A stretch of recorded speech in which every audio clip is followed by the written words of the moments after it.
Welcome to Sweet Life Beat Life. We hope this video helps. In this video, I will explain how to file a complaint in a consumer forum.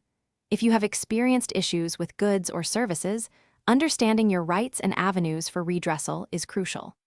A consumer forum offers an accessible and effective platform for resolving disputes, ensuring fairness and accountability for everyone.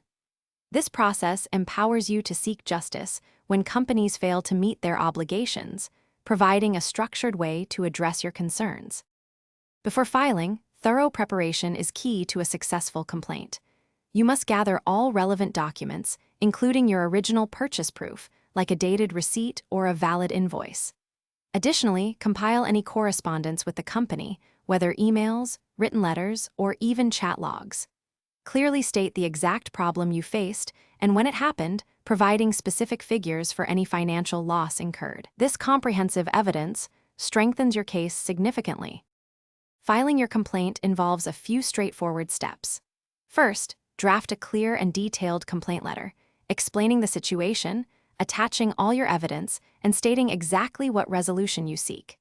You can then file it either conveniently online through the National Consumer Helpline portal or by submitting physical copies directly to your local district consumer forum. Remember to include the nominal filing fee, which is typically a small amount, often under 500 rupees. Once your complaint is filed, the process moves forward. You will receive a unique reference number, allowing you to track its status online. The consumer forum will then issue formal notices to the business or service provider, commencing the legal proceedings. Typical outcomes include directives for compensation, product replacement, repair of faulty goods, or a full refund of your money. Many cases see resolution within 90 days, offering a relatively swift conclusion to your dispute. Thanks for watching. Consider subscribing if we helped you.